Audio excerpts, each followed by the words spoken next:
22শে শ্রাবণ, যে বর্ণময় ঝঙ্কার থেমে গেল প্রকৃতির নিয়মে, সে কি সত্যিই থেমে গেল, না ক্ষণিকের স্তব্ধতা আমাদের ভাসালো হৃদয় ক্ষরণ করা নয়নের জলে? তার সুর, তার কথা দিকে দিকে ছড়ালো আবেগ আমাদের জীবনে, আমাদের প্রত্যেক ভাবের আবেগে মিলে মিশে একাকার হলো।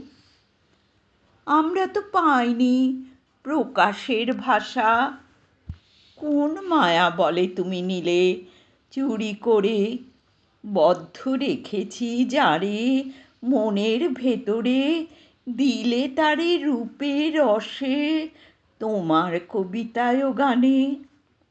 যার হৃদয়ের বদ্ধ দ্বারে ছিল লুকায়ে, কোন অন্ধকারে, কোন আলো দিয়ে তারে ভেঙে দিলে দ্বার, দিলে রূপ কবিতায় ও গানে। সৃষ্টি তাই মৃত্যুঞ্জয় হয়ে ছাড়িয়া গিয়াছে তোমাকেও শত শত গুণে।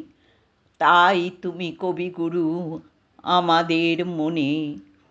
তব সেই লেখনীর কণা ক্ষুদ্র ভাগ পাই যদি এ জীবনে সার্থক, হবে যেন সে জন্ম আমার।